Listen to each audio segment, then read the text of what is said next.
What's up, everyone? Today I have a very special guest, and it's the first guest on my podcast. This podcast doesn't have a name, but it has an idea. Interview interesting people that have lived outside of Brazil, that can give, outside of the United States, I should say, that can give perspective on the United States and also give perspective on the places where they've lived. And Seth has been living in Brazil, not full-time, but off and on since when? 2008. 2008. When was the first time you arrived in Brazil? 2004, and I was really more of a tourist. And in 2008, I moved here to be a journalist for a couple of years, and then I never fully went back. When did you lose your tourist card? When did I lose my... Not like the card the government gives you. When did you stop feeling like a tourist in Brazil? 2008, when I really moved here, because that's when I had to get the cable and internet and go through all that bureaucratic stuff and actually rent an apartment. And it was crazy because you had to get a fiador, which means they have to get someone to get a guarantor. For your, and it had to be someone living in the city of Sao Paulo. I had no one, so I had to scramble. You need a guarantor for what? For your rent, to rent an apartment. Now they have things like, I don't want to give any free advertising, but they have different sites. There's different ways to do it now. But back then you had to get an actual person to guarantee they would pay your rent. And so I just found this one apartment that didn't require that. And it was I used to get the rent bill. It was typed on a typewriter by an old Portuguese guy who would drop it off under the door. I mean, the Gen Z, if there's anyone Gen Z that's watching, I'm not sure who's watching this, but that's pretty... Typewriter, even in 2008, was pretty old school. Yeah, I remember my dad had a typewriter. I think it was already old when I was growing up, so I don't know why they were still using typewriters. But I think that's one thing that's if life was a video game, that's one level you need to pass. You need to figure out bills in the native language. Yes. Figure out dealing with the local bureaucracy in the native language. That's the next level. Someone told me way back then, and I still remember it, you can only do 2 things in a day in Sao Paulo, Brazil, and probably anywhere in Brazil. Do one thing in the morning and one thing in the afternoon. And if you try to do more than 2 things, something's going to go wrong. Yeah, Sao Paulo's... The traffic, yeah, the bureaucracy, the rain, something's going to happen. And the fact that people live in Sao Paulo, and they're okay, you live in Sao Paulo, so you're kind of you have to visit me because we both live in the same city. But we're talking about sometimes 2 hours to get across the city. Yeah. So it's I mean, New York is annoying, but I think the subway works well enough that if I'm in the Bronx, I could go down and get to Queens. Also, yeah, well, I was thinking more in terms of bureaucratic things or business things, but social things, maybe you can only do one thing a day. Because imagine you make plans to go to someplace for lunch with somebody, but really you might not go to lunch until on a Saturday till 2 or 3 p.m. and then that could last till 8. How are you going to make another plan? I mean, maybe you have a vague plan, but you can't confirm anything. There was he still owns the bar. His name is Caesar in English, and he lives in this neighborhood where we are right now. It's called Vila Madalena, which kind of is... Villa has the idea of a small town, except it's just a neighborhood in Sao Paulo. It used to be a small town, I think. And whenever he leaves Vila Madalena, he says, "I'm going to the city." He's going to the he's leaving the relative peace and quiet to go to the center of the city, which is... I mean, we have that established in New York too, right? You're in Queens and Brooklyn, you say go to the city. That's true.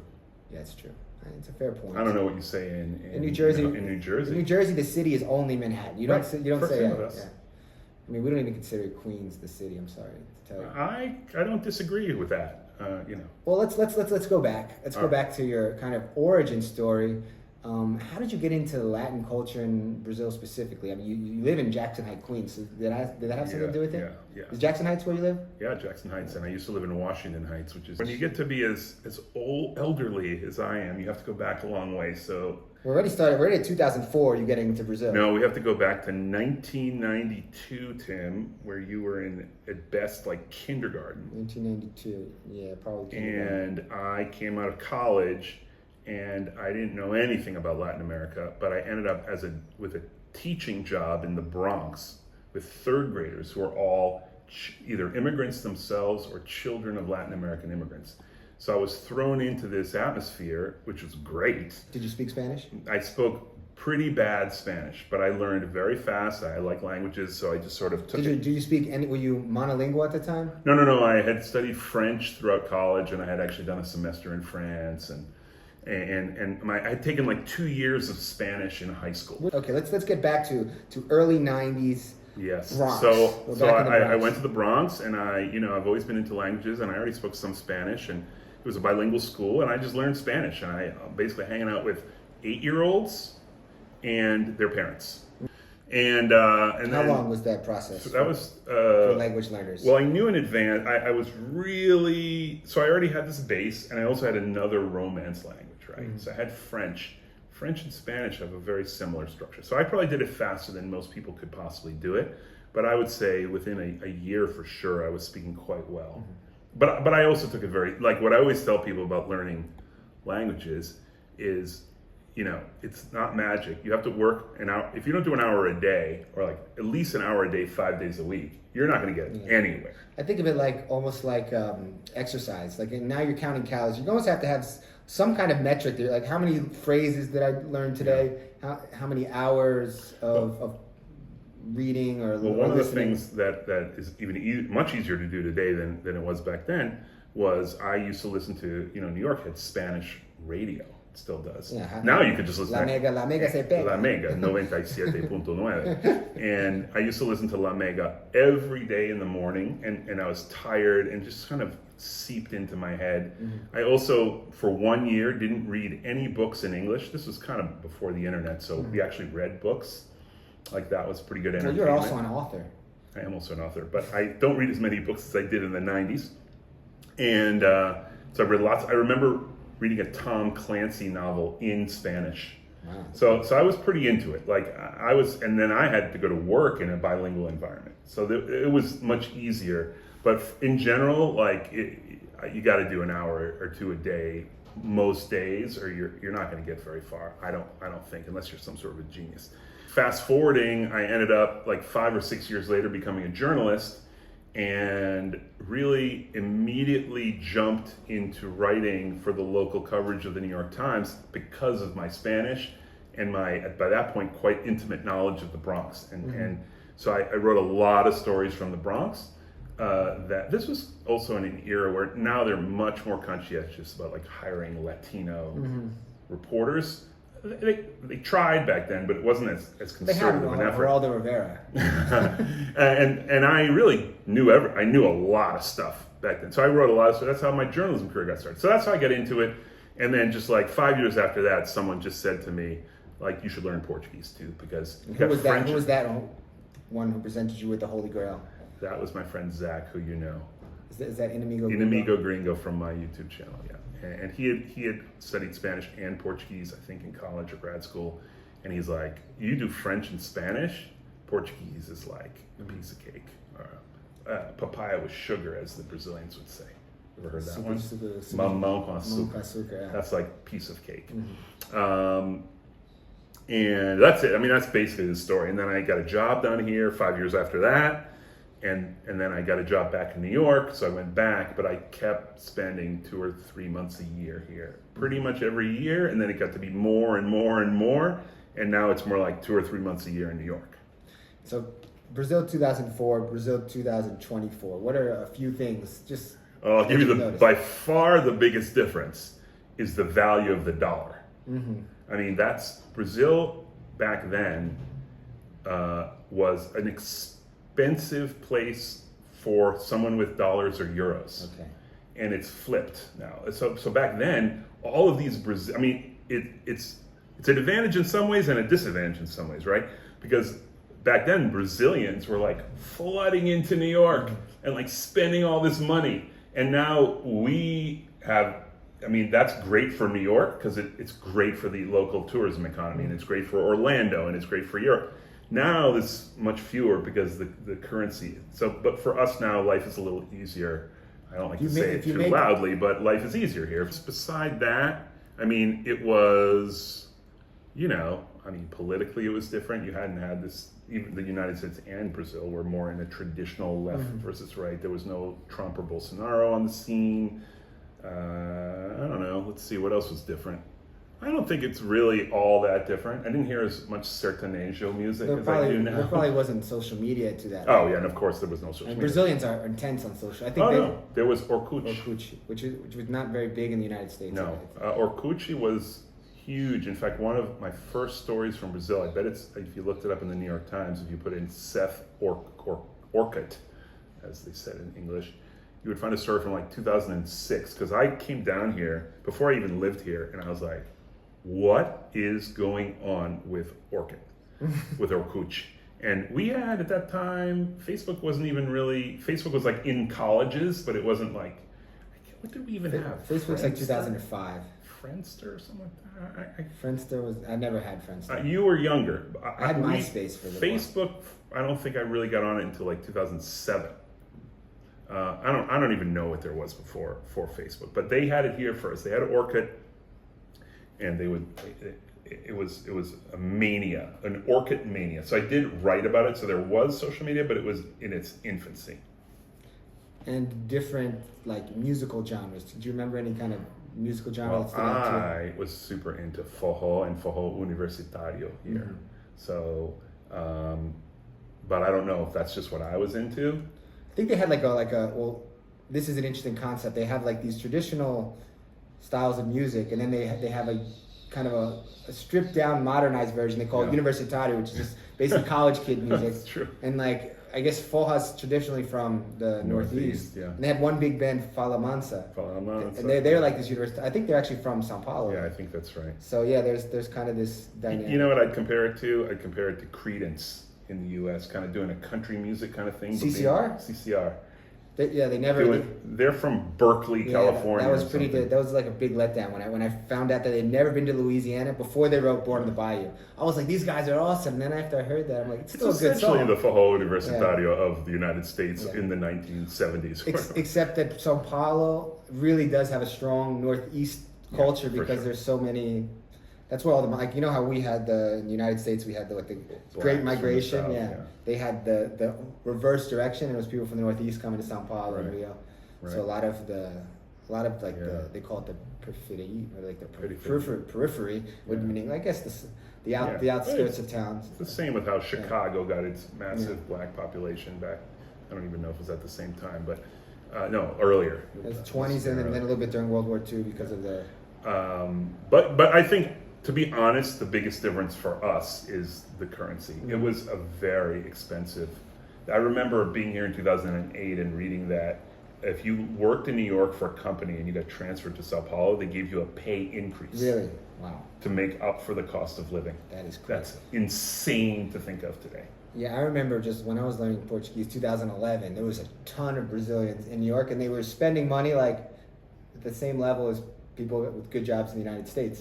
So I was like, wow, it's a really, really rich country. But I guess it's all about the currency. Oh, I'll tell you another difference about, I mean, this is a Sao Paulo difference more than anything else, but like the big, hot, new spot to go out was Augusta.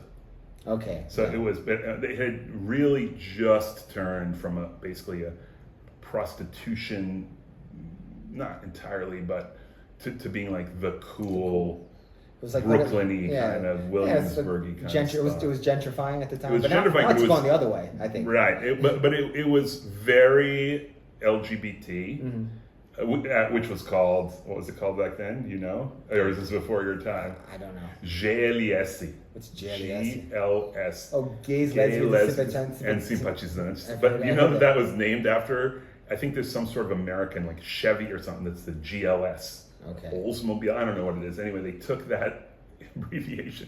So it was really fun. I'm more in the simpatizante section, but it was my first time. What I loved back then was in New York. Like I had have a gay friend in New York who used to take me to gay bars, and it was very intimidating to be hetero in a gay bar.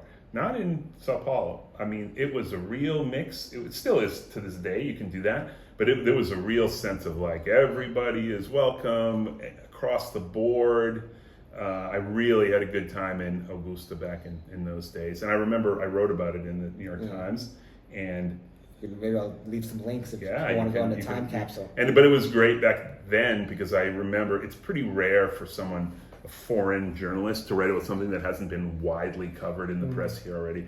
And I remember people like picking it up, be like, oh, like I don't think like the major papers here had yet done a big story on it. So that was really fun. And it was so, of course, I was at different age also, so it was really fun nightlife. But so all of Sao Paulo was fun. It still is fun. It's great nightlife. I wasn't around, at least, I wasn't around at this time in New York, but what I try to explain to people, Sao Paulo is probably like what New York was like in the 80s. Yeah, that's where it's like really a little makes dangerous, sense. little sketchy, but you could still be an artist because you could still kind of find a cheap loft and live with a few people and kind of, the art scene still exists. Where in New York, you have to work in finance almost to enjoy any of the social Or your life. parents have to have money, you know, which is it's so true. And Sao Paulo still is like that, and it does remind me of, actually Queens reminds me a little bit of New York back in the day. Also, it's still a little bit raw, and it's still possible to maybe eke out a living as an artist. Yeah, that's what I like about Sao Paulo. It feels raw. People can pursue what they want to do. I mean, it's not an easy city by any means. It's definitely like the New York of the United States, where people come here to try to make their dreams come true. It's definitely, that comparison is so valid. It's mostly people from other parts of Brazil coming here, as opposed to New York, where people from all over the world. But people from all over Brazil come in. It's also friendlier to, you know, again, LGBT kind of. There's a lot of conservative regions of Brazil, so I think we get a lot of artsy people trying to just be artists or be themselves or whatever. That's really the impression you get here. I mean, I've heard people say, I've never lived really in Rio, but that it's much easier to make local friends in Sao Paulo than in Rio, because Sao Paulo there's not as many people from Sao Paulo in Sao Paulo. I don't know if I feel that, but I feel Brazil in general is so much easier to make local friends than in other places. Most places are pretty shut off. Like once you hit a certain age, they're not really adding new people to their friend group. Where Brazil, okay, hey, this guy's kind of cool. Let's invite him to our barbecue. Let's invite him. We're having a party. Let's invite him. I would say that might, I mean, for a journalist, I know journalists in a lot of other parts of the world. In Brazil, and I think I might even extend it to Latin America. People move, and expats are much more integrated into life here than in China or Asia in general, or even like France and Germany. Like Europe can be a tough nut to crack. I think once you crack the nut and people are friendly, then they're nice to you. But it's not. There's a big gap in the beginning. I think Asia, often there's a big language barrier that's harder to overcome. You know, most people who live here end up speaking pretty decent Portuguese. I do agree that most gringos, if you want to call them that, when they come here, they kind of put the effort in. Yeah. Do you think you can have fun in Brazil without Portuguese? I mean, you can have fun, but you're really limiting yourself, right? Like, I'm about to go do this trip to some small towns, and I don't really, and I'm writing about it, and I'm really wondering whether an American traveler who doesn't speak Portuguese would have fun doing these things. I'm just not sure, so I have to really look into it. Certainly in Rio, you can have fun. Rio's really easy, I think. If you want to have 1 week of fun, Rio's extremely easy because you're on the beach. They have one of the best touristic infrastructures in Brazil. Like Sao Paulo it's not really set up for tourism. No.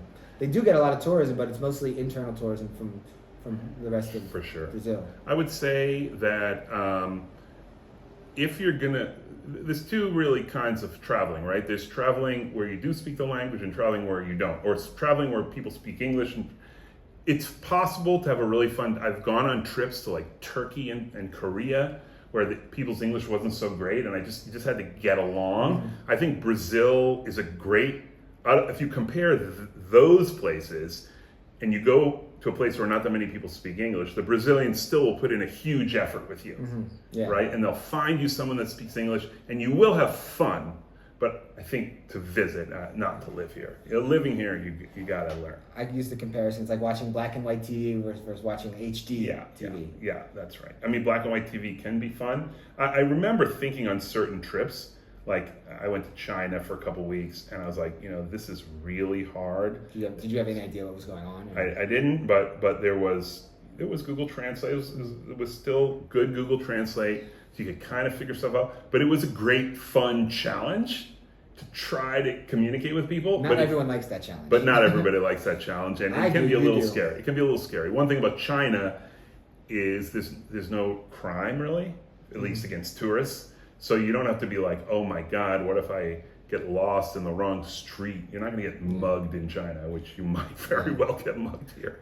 One I don't know, positive of what I would say about Brazil compared to other Latin American countries is here the police don't bother tourists. I have never had a problem with the police in whatever the 7 years. Even I don't know if you've ever had a problem in other countries in Latin America.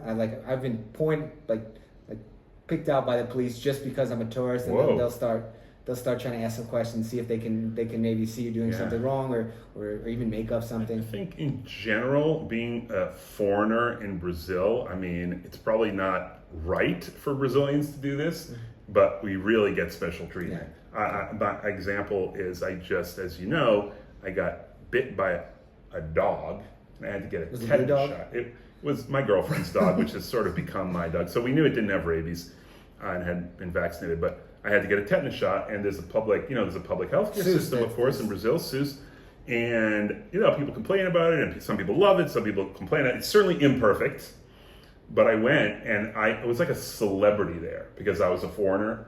Like they're like, "What? You're a foreigner? Where are you from? Oh my God, the United States!" I mean, I was like given royal treatment. Royal treatment at SUS. And so I got a tetanus shot.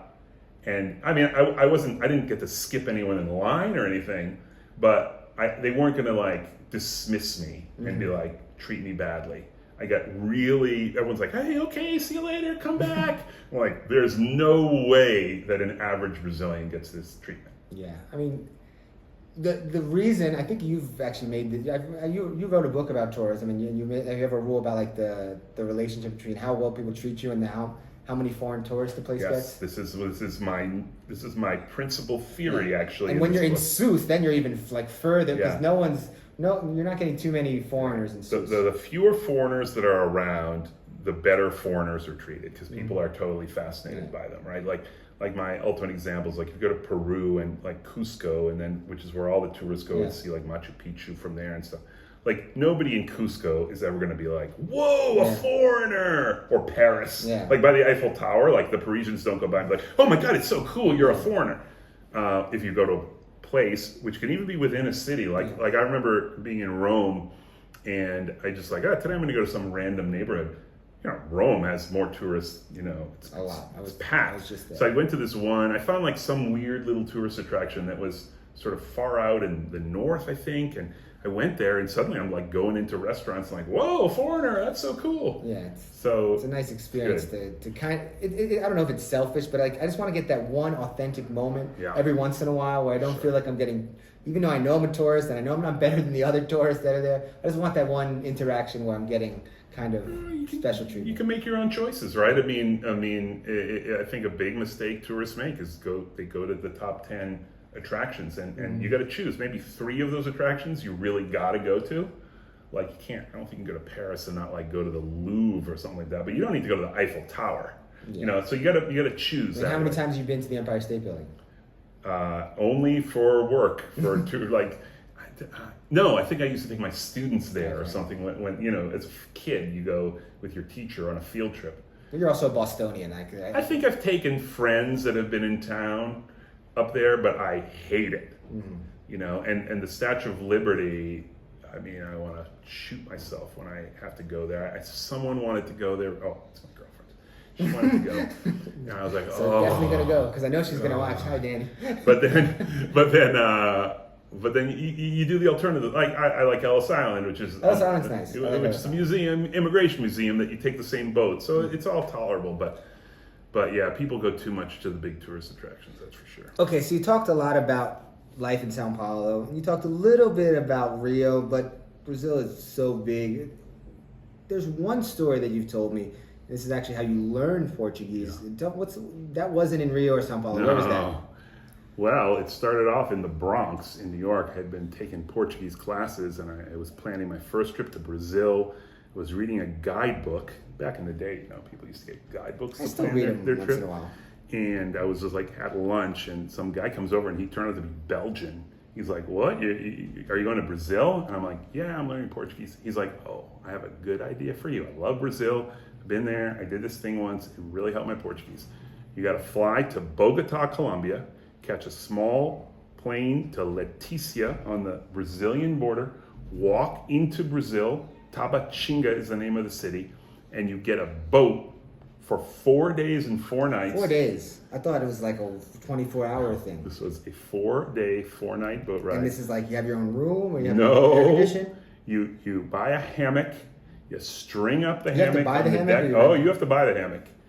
And you string it up and you just ride this boat for 4 days to get to Manaus, which is the capital, as you know, the biggest city in Amazonas state, and you can fly from there. But in this part of the country, there's not really highways, right? There's rivers. And so these boats, I always call them the Greyhound bus, except they're much more fun than a Greyhound bus. And he had said, bring your grammar book, your Brazil book, and just open it up, and everyone's going to want to talk to you, and everyone's going to help you practice. And it's exactly what happened. I had all the free lessons I could ever want. Everyone from younger people who were just even spoke a tiny bit of English that would help me, to all these quite religious families. It was evangelical, a lot of evangelical families in the boat who I would read the Bible in Portuguese with them. So you spoke the King James version of English in Portuguese. Yeah. And they were excited to meet me because my name is Seth, and Seth is a biblical name. Third son of Adam and Eve, Cain, Abel, Seth. You don't really hear too much about Seth. You don't hear too much. Well, if you look in the Bible, he did almost nothing. He didn't die. He was born, and then he had a kid. And then that kid had a kid, and that kid had a kid, and that kid had a kid. That's Seth in his entirety. The only thing that's odd about Seth is that, Cain killed Abel, and then the line is, and Eve had Seth to replace her dead son. So you're a replacement baby. I'm a replacement baby, yeah. And then I had a kid, and so if you really think about it, who did I have the kid with? Because only my mom was around. Oh, no, let's get out of biblical theology and get back to the boat and the Amazon River. So I just spoke Portuguese for 4 days and 4 nights straight, and slept in this hammock. And congratulations to the Brazilians, because you'd think that a boat like this filled with 150 Brazilians plunking its way down the river would be smell bad. Mm-hmm. Everyone is taking showers, everyone is brushing their teeth, everyone is smelling clean and washing their hair, and the food was pretty good. Who's making food? Well, someone's got to make food. But there's a kitchen? Yeah, there's a kitchen. But there's a table. It couldn't be any bigger than the table we're at right now. 10 people can eat at once. So you line up, they serve you food, basically rice, beans, meat. And how many people are on this boat? Over 100. Over 100 people. Yeah, maybe 15 people could eat at once. And you just sit there, you eat kind of as fast as you can, and you left, and other people would come in and eat. And it was just super fun. I made some friends on the boat that I then could go out with in Manaus when we got there. Huge mix of people. Just imagine the mix of people that is on a bus or an Amtrak train or something going across America. It's kind of that mix. And so I came out of that speaking, I'd studied Portuguese for a year at that point. But that was easily. That was that when that was the a tipping point. That's a tipping point, because then you're speaking with real people in real time. I'm sure I learned twice as much in 4 days than I had in a year. Wow. And it was also introduction to people, right? Mm-hmm. So when I think of great at breaking the stereotype of Rio de Janeiro, right?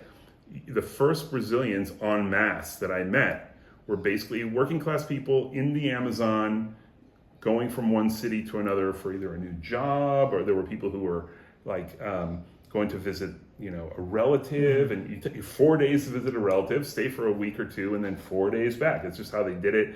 There was one girl, it was very touching. Actually, she was escaping from a very bad relationship. She was only 16.